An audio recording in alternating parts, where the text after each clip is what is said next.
Прывітанне ўсім слухачам і гледачам Еўрарадыё. Сёння мы працягваем дэбаты. Палітычнае жыццё Беларусі працягваецца і за межамі краіны. Тут неўзабаве пачнуцца выбары ў каардынацыйную раду. А якія ж выбары? Ды без дэбатаў.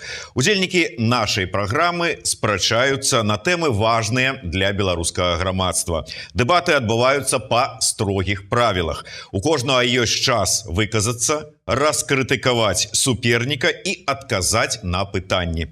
Хто выглядае больш пераканаўча, вырашаеце вы, галасуючы падчас трансляцыі. Гэта галасаванне пачнецца праз некалькі хвілінаў. Мадырую дэбаты я, Зміцер Лукашук, а мой калега Павел Свердлоў сёння паспрабуе сябе ў нязвыклай ролі.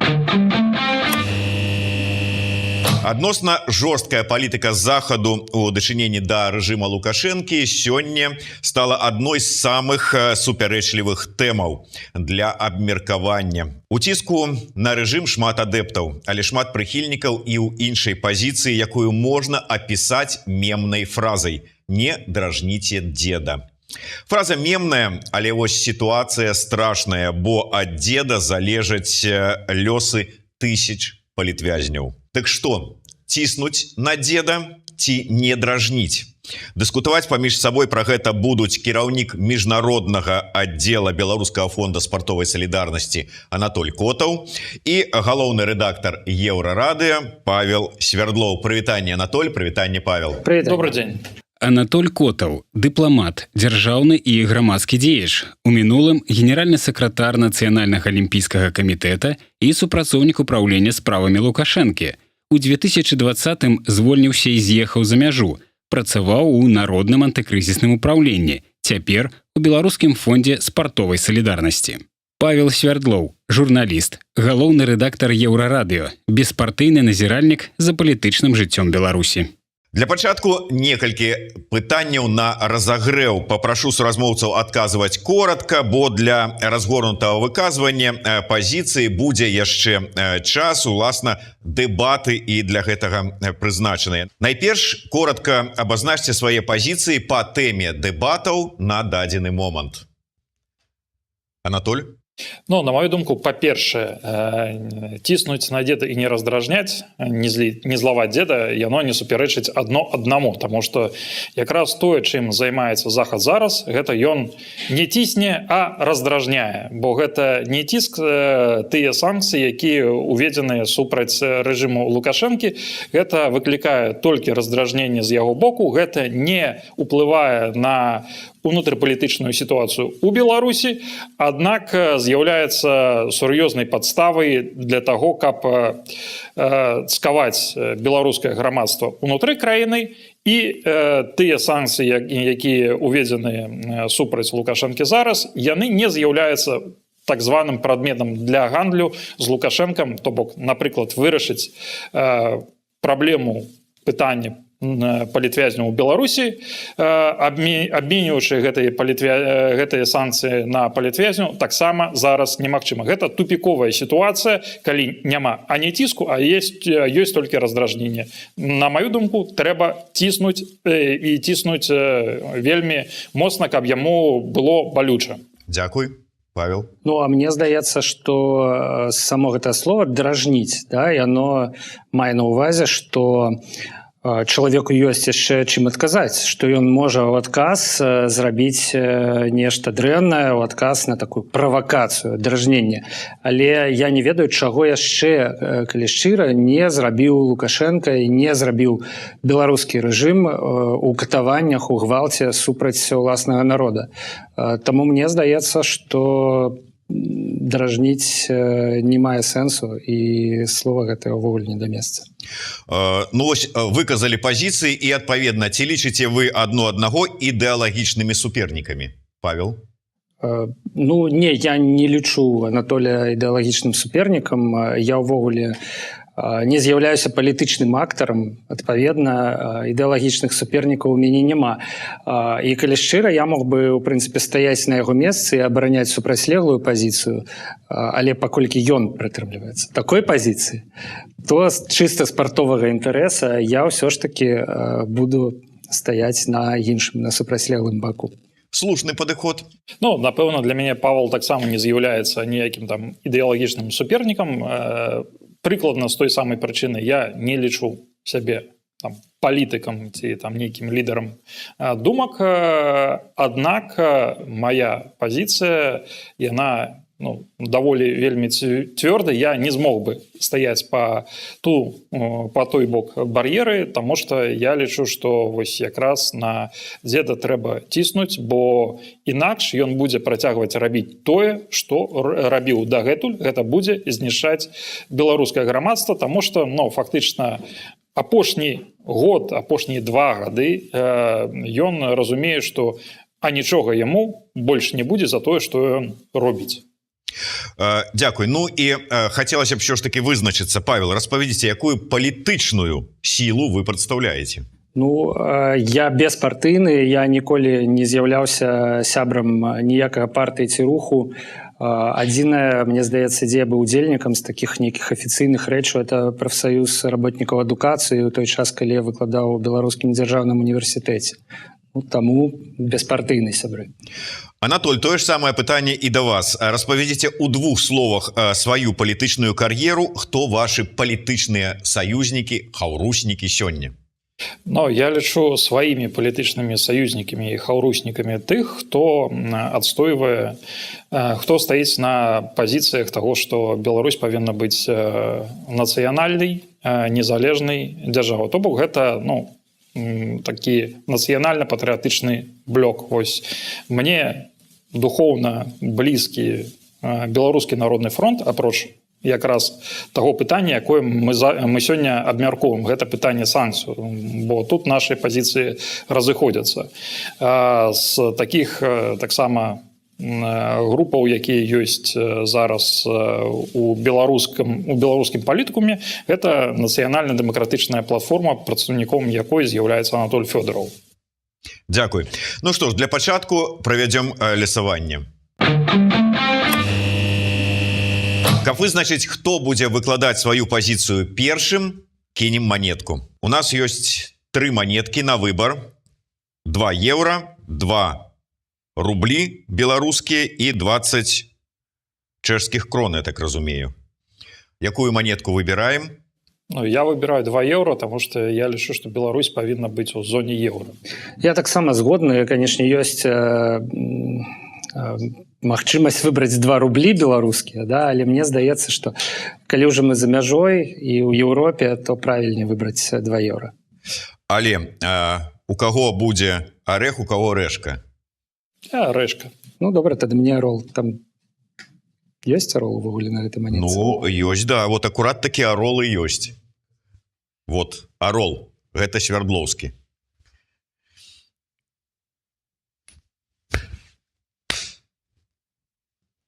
Арол. То бок, я пачынаю першы. Да, пачынае першы Павел Свердлоў.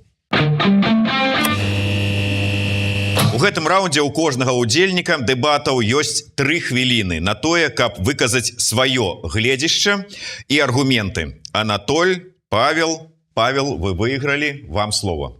Найперш мы мусім добра зразумець, з кем мы маем справу. Мне вельмі падабаецца такая метафора пра тое, што дыктатары, якія вось на постсавецкай прасторы сёння кіруюць, яны падобныя да такіх вулічных хуліганаў, якія маюць сілу пэўную, маюць пэўную падтрымку і жывуць па вось гэтых паняццях, але разумеюць толькі мову сілы. І літасць ці нейкія саступкі, яны ўспрымаюць не інакш, як праявы слабасці. І доказ таго, што і літасць, там, пэўныя саступкі, яны ўспрымаюць толькі як праяву слабасці. Адпаведна, пакуль у гэтых людзей ёсць за спінай нейкая сіла, яны будуць у адказ на ціск толькі больш ціснуць, каб толькі не зрабіць крок назад. У гэтай сітуацыі, мне здаецца, рэальна трэба быць нейкімі больш гнуткімі, больш разумнейшымі і паводзіць сябе неяк па-іншаму, выбіраць нейкую іншую стратэгію, таму што гопнікам са двара ўсё ж такі супрацьстаяць палітыкі з краінаў, дзе ёсць даўныя дэмакратычныя традыцыі і традыцыі таго, як трэба дамаўляцца адно з адным. Да таго ж, у Беларусі ёсць прыклады, калі пэўныя саступкі, я маю на увазе ўжо Беларусь пасля 2020 года, калі пэўныя саступкі прыводзілі да пэўных вынікаў. Напрыклад, вызваленая палітзняволеная Херша, Наталья Херша са Швейцарыі, там я не ведаю дэталяў, але мне здаецца, што гэта было нейкім чынам у абмен на захаванне амбасадара Швейцарыі у Беларусі.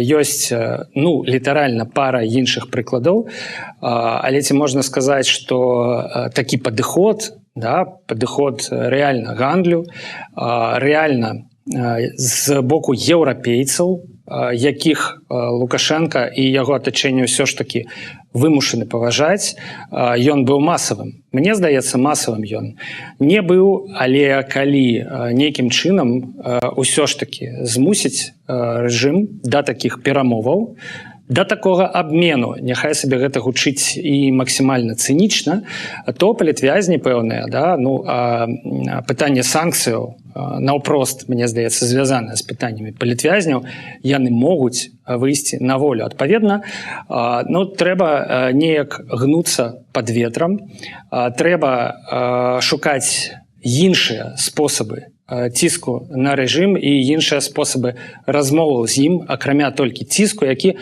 да таго ж, на жаль, у сілу таго, як зладжаныя санкцыі, не вельмі добра дзейнічае. Дзякуй, Павел. Анатолий, у вас 3 хвіліны. Па-першае, я магу сказаць, што я нават згодны з Паўлам з тым, што трэба чымсьці гандляваць. Але каб ось гэты гандаль адбыўся, то бок абмяняць санкцыі на палітвязняў, каб гэты гандаль адбыўся, гэтыя санкцыі, па-першае, павінны існаваць, яны павінны быць балючымі для Лукашэнкі, каб ён сам жадаў, што вось гэта ёсць той прадмет, які ён згодны будзе абмяняць не проста на палітвязню, а так, на такія ўмовы пагадзіцца, каб гэтых палітвязняў у Беларусі больш не было. Тое, што мы маем зараз фактычна з санкцыйным рэжымам у адносінах да Лукашэнкі, я б сказаў, што яго менавіта раздражняе. Яно робіць так трошкі балюча, але за тыя гады, якія фактычна рэжым ужо функцыянуе у межах санкцый, ён да іх, па-першае, адаптаваўся, па-другое, фактычна санкцыі, якія уведзены зараз, яны дазволілі рэжыму зачысціць паляну, зачысціць вось гэтае поле ад бізнеса, які не мае дачынення да Лукашэнкі, не мае дачынення да бліжэйшага алігархату. То бок яны фактычна яму дапамаглі знішчыць канкурэнцыю, і зараз тыя, хто займаецца фактычна знешнім гандлем перадусім, гэта усе набліжаны да Лукашэнкі асобы. І яны не квапяцца тым, што іх нехта паймае за руку на тым, што яны абыходзяць санкцыі. У іх мэта зарабляць. Легальны бізнес, дробны бізнес, сярэдні бізнес, ён фактычна у выніку гэтых санкцыяў пацярпеў. То бок лукашэнцы даволі камфартова з гэтымі санкцыямі жыць. Яму не цікава, насамрэч, нейкім чынам гэта абменьваць. Калі ў мінулым годзе ён страціў на гандлі з Еўрапейскім Саюзам больш за некалькі мільярдаў даляраў, то ён столькі ж, нават трошкі больш зарабіў на гандлі з Расіяй. Раней гэта карціна, яна была наадварот. Лукашенко траціў на гандлі з Расіяй, але зарабляў у еўразвязе. Зараз ён дапамагае Расіі абыходзіць санкцыі, якія накладзены на Расію, і зарабляе на гэтым. То бок для яго, фактычна змяніўся толькі кірунак. І ён у гэтым усім даволі камфортна сябе адчуваю. То бок, каб з'явіўся прадмет для гандлю, яго трэба увесці. Тыя санкцыі, якія ёсць зараз, яны менавіта раздражняюць. Гэта не ціск, гэта раздражненне таму дзед такі злы і таму у яго няма стымулу мяняць палітвязняў на санкцыі. Дзякуй вялікі, Анатоль. На чарзе раунд узаемнай крытыкі. Нагадваю гледачам пра галасаванне ў чаце трансляцыі. Менавіта вы вызначаеце, хто пераможа ў сённяшніх дэбатах. Тут кожны удзельнік дэбатаў мае да 5 хвілінаў, за якія можа звярнуць увагу на слабыя бакі у пазіцыі канкурэнта і задаць яму свае пытанні. Як скарыстаюцца імі нашы суразмоўцы? Працягваем так. Павел, калі ласка. З прамовы Анатолія я пачуў, што санкцыі быццам бы не балючыя. Але мне здаецца, што гэта не так. І асабліва гэта відавочна стала апошнім часам, калі Лукашенко пачаў казаць, што і працоўных на заводах не хапае, некуды яны падзеліся. І склады на паўгода наперад заваленыя, да?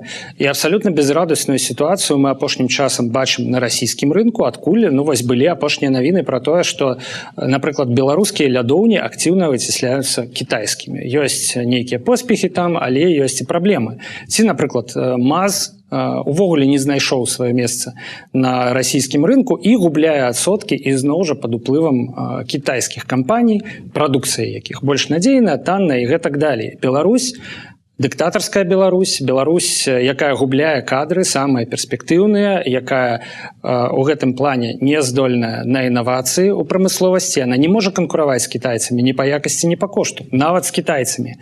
Не кажучы ўжо пра тое, што ёсць шэры імпарт з аднаго боку. Я згодны з Анатолем. Ён дапамагае, безумоўна, нейкім кашелькам Лукашэнкі пакласці чарговую 1000, там 2, а можа быць і мільён еўра ў сваю кішэню, але з іншага боку ён ускладняе сітуацыю беларускіх тавараў на вялікім расійскім рынку, і на гэта таксама звяртаюць увагу, напрыклад, амбасадар Расіі ў Беларусі Круты. Такім чынам, я абсалютна не згодны з тым, што санкцыі не балючыя і што іх не заўважна. Іх эканоміка адчувае, і цалкам магчыма, што яшчэ нейкі час і Лукашенко пагодзіцца нават пад уплывам гэтага ціску, раздражнення, ад якога не з'яўляецца адзіным эфектам, ён пагодзіцца на нейкія перамовы. Таму вось у гэты вектар, які Анатоль увёў, да, ці больш жорсткія санкцыі, якія рэальна працуюць, ці перастаньце еўрапейцы гуляцца ў гэтую імітацыю санкцый, да, і казытаць просто гэты рэжым, я б увёў ўсё ж такі трэці момант. І гэта маё пытанне да Анатоля. Ўсё ж такі чаму ён кажа пра тое, што санкцыі не працуюць, чаму ён кажа, што ніякага эфекта ад іх няма. Тут ёсць важнае пытанне, звязанае з тым, што часу-то няма. Да? Часу няма, палітвязні ўжо ў турмах, шмат у каго з іх, як, напрыклад, у Рыгора Кастусёва, але ён гэта самая заўважная персона, стан здароўя крытычны, і мы не можам чакаць, мы вымушаны, але мы не можам чакаць яшчэ год ці 2, пакуль гэтыя санкцыі запрацуюць. Менавіта таму я кажу пра нейкую гнуткасць. Прадаваць трэба ўжо тое, што ёсць цяпер, ужо тыя дасягненні, якія ёсць цяпер. Таму што на тое, каб адмяняць санкцыі, чакаць нейкага эфекту ад гэтага, ці на тое, каб уводзіць, перафарматоўваць, вводзіць нейкія кантрольныя інстытуты ў Еўропе, якія б сачылі нармальна за выкананнем хаця б гэтых санкцый, часу ўжо няма. Мы ведаем, як працуе еўрапейская бюракратыя, гэта вельмі павольна. Таму ўсё ж такі, мне здаецца, што дасягаць нейкіх вынікаў трэба менавіта за кошт таго, што мы ўжо маем, што ёсць цяпер. І, яшчэ раз паўтаруся, на маю думку, ўсё ж такі гэта не падобна на простае казытанне рэжыму, на простыя дражнілкі ці раздражнялкі. Дарэчы, гэта проста аднакаранныя словы, і я думаю, што ў дадзеным кантэксце яны, плюс-мінус з'яўляюцца сінонімамі. Не выкарыстаю свае 5 хвілінаў, але сфармуляваў все, што хацеў сказаць. Дзякуй. Дзякуй, Павел. Анатоль, вам слово, і звяртайце увагу на слабыя бакі ваша апанента і задавайце яму пытанні. Спрачацца будзеце ў наступным раўндзе. Я б хацеў пачаць з таго, з чаго пачаў Павел, што нібыта санкцыі дзейнічаюць, вось гэты адток кадраў. Але на маю думку, адток кадраў і праблемы з прафесіяналамі на беларускіх прадпрыемствах яны не звязаны з санкцыямі, яны якраз звязаны з той палітыкай, якую Лукашенко праводзіць у дачыненні да беларускага грамадства. То бок людзі проста з'язджаюць, бо яны запалоханы тым, што за нейкі лайк ці нават за тое, што іх родныя там ці ў Беларусі, ці за мяжой сказалі, іх могуць пасадзіць. Вось гэта адчуванне небяспекі, яно стымулюе людзей выязджаць. Тым больш, што больш, напэўна, за мільён людзей бралі актыўны удзел у пратэстах, а зараз, калі штодня ідуць арышты па тым, што кагосьці па фота ці па нейкіх слядах у інтэрнэце знайшлі і арыштавалі, яны даюць да зразумення, што нічога не скончылася, і самае жудаснае, што не бачна канца, калі гэта скончыцца, а прыйсці могуць за кожным. І пытанне, ці спадзявацца на тое, што за табой прыйдуць праз год, ці з'язджаць зараз, яно ўсё больш паказвае, што тыя, хто напэўна у чымсьці браў удзел, тым лепей з'ехаць. І гэта не санкцыі, гэта якраз палітыка Лукашэнкі. Праблема беларускіх прадпрыемстваў на расійскім рынку, тое, што яны саступаюць кітайцам, таксама не вельмі звязаныя з санкцыямі. На расійскім рынку расійскія фірмы прайграюць кітайцам. Ось, дзе той Москвіч, ёсць Джак, дзе тая Волга, будзе яшчэ нейкі новы кітаец толькі з расійскім шыльдзікам, але нават там не квапяцца, каб усе гэта праграмы, словы ў праграмах перавесці з кітайскай мовы на расійскую, таму ён толькі шыльдзікам Москвіч. І беларускі той самы МАЗ прайграе, таму што ён і так не займаў вельмі сур'ёзных пазіцый на расійскім рынку. Ён страціў, ён прайграваў КамАЗу, зараз ён прайграе кітайцам, якія набудавалі гэтых заводаў, якія даюць танную тэхніку, больш-менш нейкі сервіс, але калі зламалася, то можна два такіх купіць. Беларуская тэхніка, на жаль, не можа такім зараз пахваліцца, і гэта не зусім звязаныя з санкцыямі пытанні. Хаця, пэўна, ускоснае ўздзеянне на якасць прадукцыі, калі там еўрапейскія камплектуючыя замяняюцца на аналагі з трэціх краін, яно ёсць, таму і гараць тыя самыя МАЗы. Але гэта, па вялікім рахунку, не адбілася, прынамсі, у мінулым годзе на нейкім гандлёвым балансе Беларусі. Знешні гандаль расце, сальда плюс-мінус такое, як і было. Хаця мэта санкцый была якраз тое, каб беларускі знешні гандаль пайшоў у мінус, і у рэжыма быў бы стымул з-пад гэтых санкцыяў выходзіць, а не абыходзіць іх. Каб быць больш гнуткім, тут я з Паўлам таксама на дзіва згодны. І нават тыя інструменты, якія ўведзены зараз, яны маглі бы быць больш гнуткімі. Чаму? Чаму вось нейкая беларуская дрэўна, ці беларускі метал, ці беларускія нафтапрадукты, ці ўгнаенні дагэтуль ёсць у Еўропе. Таму што, так неяк прыплюшчыўчы вочы працуюць мытныя службы, перадусім суседзяў. То бок гэта Літва, гэта Польша, гэта ў меншай ступені Латвія. Калі б яны проста пачалі больш шчыльна сачыць за тым, што няма ў Казахстане дрэўна, і не можа імпарт вырасці ў 130 разоў, а не на 10% за год. Калі б трошкі націснулі тут, а потом сказалі, што добра, вы нешта там змянілі, выпусцілі таго самага Кастусёва, будзем больш лайтова ставіцца, ці знойдзем нейкі іншы інструмент. З гэтым я згодны. І тое, што ўведзена зараз, яно таксама можа быць выкарыстана. Не абавязкова узмацняць тое, што ёсць, хаця б зрабілі з таго інструменту, які ўведзены, інструмент ціску, а не інструмент раздражнення. Дзякуй вялікі, амаль уклаліся, пытанні зададзеныя і наступны раунд дэбатаў спрэчка. Спрэчка – гэта рэакцыя на крытыку. У Анатоля Котова і Павла Свярдлова ёсць да 3 хвілінаў, каб адказаць на крытычныя заўвагі з іншага боку. А мы зноў будзем жорстка сачыць за часам. Павел. Я думаю, што нашы гледачы, яны ўжо зразумелі, што у пытанні санкцыяў і нават у светапоглядзе аднаго чалавека, у поглядзе яго на санкцыі, ёсць шмат нюансаў. Недзе мы абодва пагаджаемся, недзе мы разыходзімся ў пазіцыях. І дакладна так жа нельга сказаць, мне здаецца, што нешта адно, напрыклад, выштурхвае людзей з Беларусі. Так, шмат хто баіцца таго, што яму прыгадаюць фота з пратэстаў за 2020 год, але іншыя выязджаюць, напрыклад, таму, што заходні працадаўца адмовіўся працаваць з кампаніяй, у штаце якой ёсць людзі, лакалізаваныя ў Беларусі. Ці, напрыклад, таму, што хоча свабодна перамяшчацца па свеце, а санкцыі, уведзеныя пасля пасадкі, гвалтоўнай пасадкі самалёта з Романам Пратасевічам, яны гэтага ўжо рабіць, знаходзячыся ў Беларусі, не дазваляюць. Таму я думаю, што санкцыі ў тым аб'ёме, які цяпер ёсць, яны ўсё ж такі уплываюць і на кадравы голад, які цяпер адчуваюць лукашэнкаўскія прадпрыемствы. Знешні гандаль.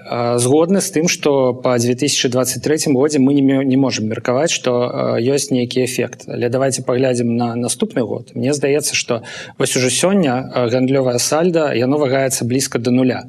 Давайте паглядзім, што будзе далей. І мне здаецца, што сёлета, я, конечно, не эканаміст, але размаўляю з эканамістамі, мне здаецца, што сёлета эканоміка Беларусі гэта адчуе. І вось яшчэ цікава, што мой канкурэнт, апанент не выказаў гэтую думку пра тое, што цяперашнія санкцыі яны аддаюць Беларусь у абдымкі Расіі. Да? Гэта даволі папулярная думка апошнім часам. І мне здаецца, мне цікава і шкада, таму што, канешне, яе, мне здаецца, даволі лёгка абвергнуць.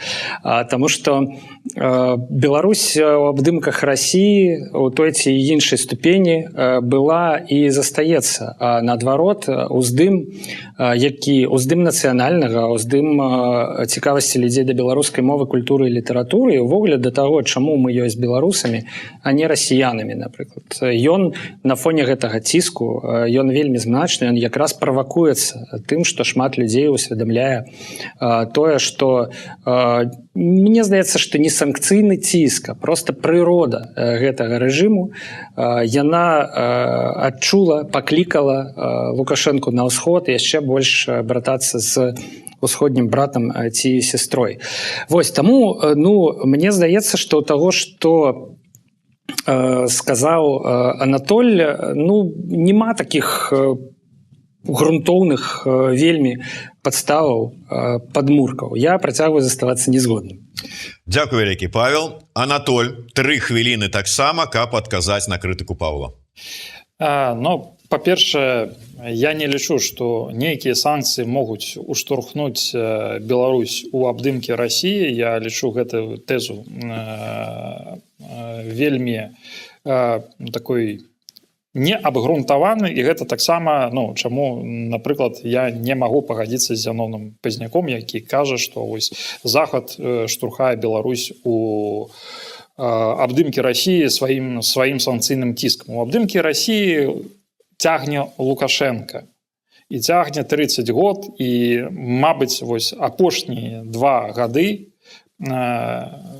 пасля 20-го года, пасля пачатку вось гэтай другой фазы вайны супраць Украіны, яны гэтай працэсы проста набылі, так бы мовіць, такую моц, што іх проста немагчыма не заўважаць, таму што Лукашенко змагаецца не з палітычнымі апанентамі фактычна, а з усім, што ён ліча патэнцыйна небяспечным для сябе. А зараз гэта ўсё, што мае нейкі такі беларускі акцэнт увогуле.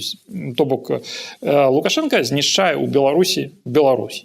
Ён пакідае толькі тое, што ён лічыць прымальным То бок я не ведаю, ну, нейкую гэтую папсу там трошки часам беларускамоўную, але такая, якая яму падаецца, што вось гэта беларускае. Ўсё астатняе вынішчаецца. Я згодны з Паўлам з тым, што трэба размаўляць, трэба гандляваць, трэба дамаўляцца. Адзінае, што я акцэнтую, што ў нас зараз вось гэты прадмет для гандлю з Лукашэнкам, ён, па-перша, не ў нашых руках, гэта ўсё ж такі там ЗША, гэта еўразвяз, ім можна падказваць, да іх можна апеляваць, але гэта зброя, яна ў іх руках. Яны не заўсёды бачаць неабходным абараняць беларускія інтарэсы. Яны квапяцца перадусім пра свае. Гэта трэба усведамляць.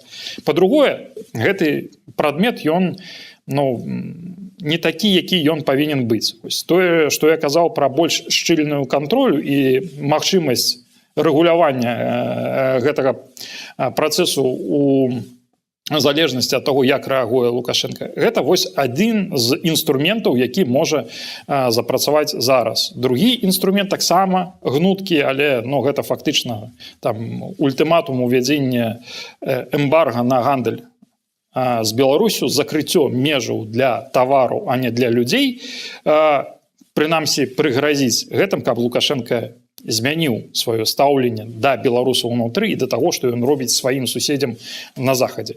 Можна спрабаваць. Аднак зараз Захад чуе іншыя галасы, свае галасы ўнутраныя, якія кажуць закрываць мяжу для беларусаў, але працягваць гандляваць з Лукашенко. Дзякуй, Анатоль. Што ж, ад спрэчак пераходзім да заключных словаў. Гэта апошняя частка дэбатаў. Супернікі маюць ізноў-такі па 3 хвіліны, каб патлумачыць, чаму менавіта той, а не іншы бок перамог. Павел, па традыцыі, вам першае слово. Добра, ну вось мы пабудавалі гэтыя дэбаты вакол словазлучэння пра дражніць дзеда, і дзякуй Анатолю, ён для мяне адкрыў гэтае словазлучэнне з іншага боку. Для мяне не дражніць дзеда ці там не злаваць дзеда, гэта было пра тое, што санкцыі трэба здымаць. Для Анатоля не дражніць дзеда гэта значыць не рабіць нечага слабога, не вартага. Таго, што не дзейнічае і мае толькі раздражняльны эфект, а не нейкі рэальны эфект. І тут я згодна з ім пагадзіцца. Але па ўсім астатнім, все ж таки, мне здаецца, мы даволі істотна разыходзімся, таму што сённяшнія санкцыі, сённяшні ціск, сённяшнюю жорсткую палітыку Еўрасаюза я лічу дастатковай для таго, каб пачынаць нейкія перамовы, даваць нейкія абяцанні і з гэтым пачынаць вызваляць больш, чым адзінкавыя выпадкі, напрыклад, палітвязня. Да? З гэтым пачынаць выгандлёўваць у яго нейкія дэмакратычныя перамены. Абсалютна ізноў жа верна зазначыў Анатоль, я тут, відаць, мусіў не пагаджацца, але пагаджуся, што санкцыі не ў нашых руках. Не Анатоль Котаў, не Павел Свердлоў, не Павел Латушка, не Светлана Тихановская уводзяць санкцыі. І зноў жа, адказнасць за санкцыі ляжыць не на палітыках, якія знаходзяцца за мяжой, у якіх фактычна сёння ў Беларусі няма ніякіх уладаў, а на тых палітыках, якія знаходзяцца ў Беларусі і прымаюць тыя рашэнні, якія прыводзяць да санкцыяў. Ну, хто гэтыя палітыкі, я думаю, пералічаць не трэба, там вертыкаль, да, і хто на чале гэтай вертыкалі, усе добра ведаюць. І мне здаецца, што гэта добра. Окей, Лукашенко не хоча размаўляць са Светланай Тихановскай ці з Павлом Латушкам наконт вызвалення палітвязняў. Ну, мне здаецца, што гэта той выпадак, калі свае амбіцыі нашым прадстаўнікам дэмакратычнага руху трэба прыглынуць і спакойна адысці ў бок, працуючы па санкцыях з заходнімі партнёрамі, каб тыя, з кім Лукашенко лічыць магчымым сесці за стол перамоваў ці весці хаця б нейкія прыхаваныя перамовы, каб яны ўсё ж такі на гэтую сітуацыю нейкім чынам уплывалі. То бок няма ніякай праблемы ў тым, што еўрапейцы яны трымаюць санкцыі ў сваіх руках. Ёсць пэўная праблема, канешне, з тым, як яны іх разумеюць, ёсць пэўная праблема з еўрапейскай бюракратыяй, але мне здаецца, што мы на стартавай пляцоўцы, з якой можна стартаваць. Дзякуй, Павел. Анатоль, вам слово для подвядзення вынікаў і тлумачэння, які ж бок ўсё ж таки по вашаму меркаванню перамог? Ну, на мою думку, ўсё ж таки тое, што адбываецца зараз з санкцыйным ціскам, гэта якраз вось раздражненне дзеда, ён злуецца, і самае галоўнае, тыя санкцыі, якія ёсць зараз, яны, апрача таго, што не ў нашых руках, яны не з'яўляюцца нейкім цікавым прадметам для таго, каб размаўляць. Вось калі б у 2020 годзе, у жніўні адразу, Еўрасаюз, пасля таго, ці нават у траўні, калі пачаліся першыя пасадкі яшчэ перад выбарамі, калі б адразу былі ўведзеныя хаця б персанальныя санкцыі там, на 200-300 топавых чыноўнікаў, сказалі, што вось пакуль у вас не будзе нармальна адбывацца палітычны працэс, санкцыі будуць толькі ўзмацняцца. Мы іх здымем, як толькі выйдзе там Статкевіч, як толькі выйдзе Бабарыка і ўсе астатнія, каго пасадзілі, як толькі яны будуць дапушчаны да выбараў. Ці хаця б, калі б гэтыя санкцыі былі вось у такім фармаце ўведзеныя пасля дня выбараў, пасля вось гэтых першых тыдняў гвалту, то можна было б казаць, што вось у 2020 годзе можна было б дамовіцца. На жаль, Еўрапейскі Саюз, Злучаныя Штаты Амерыкі, яны адрэагавалі на жудасць 2020 года значна больш павольна і больш мякка, чым у папярэднія разы, калі вось гэты інструмент санкцыйнага ціску, ён быў выкарыстаны дзеля гандлю, людзі выйшлі, адбылася нейкая там нармалізацыя, але без змены рэжыму, на жаль, гэтая нармалізацыя, яна вось у 2020 годзе скончылася і пераўтварылася ў тое, што чым з'яўляецца зараз. Гэтага не было зроблена своечасова.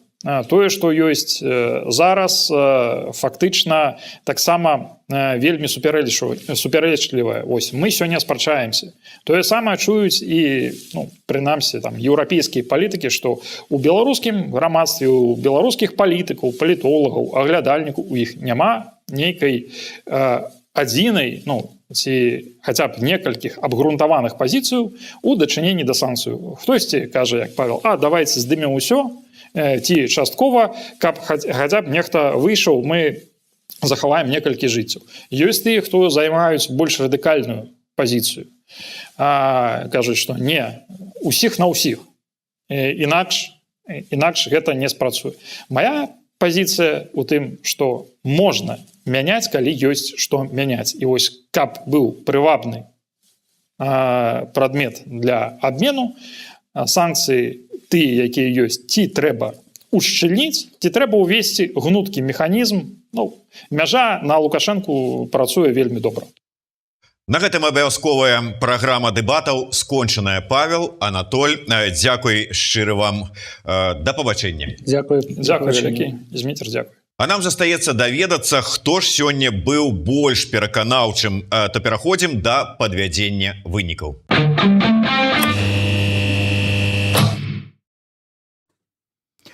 Ну і вось мы вяртаемся у студыю дэбатаў, але ў іншай якасці і з іншым удзельнікам нашай праграмы. Наш сталы эксперт, аналітык па традыцыі ўжо добрай, да нас завітаў медыа-эксперт, аналітык медыа IQ, Паўлюк Быкоўскі. Прывітанне, Паўлюк. Вітаю, Зміцер, вітаю гледачы. Ну што ж, давайте мы, можа быць, пачнем з лёгкага такого аналізу вашага тых прамоваў, якія мы пачулі, тых аргументаў, якія былі агучаныя. Таму што мы ўжо бачым на экране вынікі галасавання нашых гледачоў. За Анатоля Котова 40, за Паўла Свярдлова 60. Але у вас там можа быць іншае меркаванне. Вы ж таксама, як глядач і эксперт, можете ацэніць. Але давайте па аргументам. Усе гэтыя дэбаты на першым месцы выступаў Свярдлоў, таму давайте мы звернемся найперш да Котова. Вот як вы прааналізуеце тое, што ад яго пачулі, наколькі ён быў пераканаўчым і аргументаваным? Я бы хотел спачатку сказаць пра самі дэбаты, перад тым, як перайсці да Котова.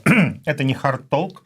Удзельнікі дэбатаў даволі талерантна ставіліся адзін да аднаго і мала чапляліся ў дэталях. Таму я бы пачаў гэтыя дэбаты з заключнай часткі, дзе яны все ж таки наконец разгаварыліся і акрэслілі свае пазіцыі. Нарэшце уцапіліся адзін у аднаго. Ну, не ўцапіліся, але прынамсі стала зразумела, хто за што па-сапраўднаму выступае, бо так яны разважалі з аднаго боку так, з другого боку так. Это не вельмі пераканаўча, калі на такія штукі глядзець. Хаця я разумею, што праблема складаная, яе складана раскласці у простых словах. Котаў выступаў з пазіцыі таго, што няма прадмета гандлю, бо санкцыі фактычна не працуюць. Таму спачатку увядзіце прадмет гандлю, то бок жорсткія санкцыі, і тады можна будзе разважаць. Але пры гэтым ён не казаў, што гэта будзе... То бок пазіцыя была не да канца пераканаўчая, у тым сэнсе, што жорсткія санкцыі добра, але жорсткія санкцыі не факт, што тады трэба будзе гандлявацца. То бок вот тут было не зусім зразумела, навошта гэтая пазіцыя выступае. І у гэтай пазіцыі не зусім зразумела, наколькі што будзе далей. Па-першае, і абодва удзельнікі дэбатаў казалі, што не яны выставляюць санкцыі, яны крытыкавалі тых, хто выставляюць санкцыі, як на сябе паводзяць, але атрымліваецца так, што мы разважаем пра тое, што будуць рабіць іншыя. А што ад нас залежыць, мы тут нічога сказаць не можам. Павел Свердлоў, што з яго пазіцыяй і аргументацыяй?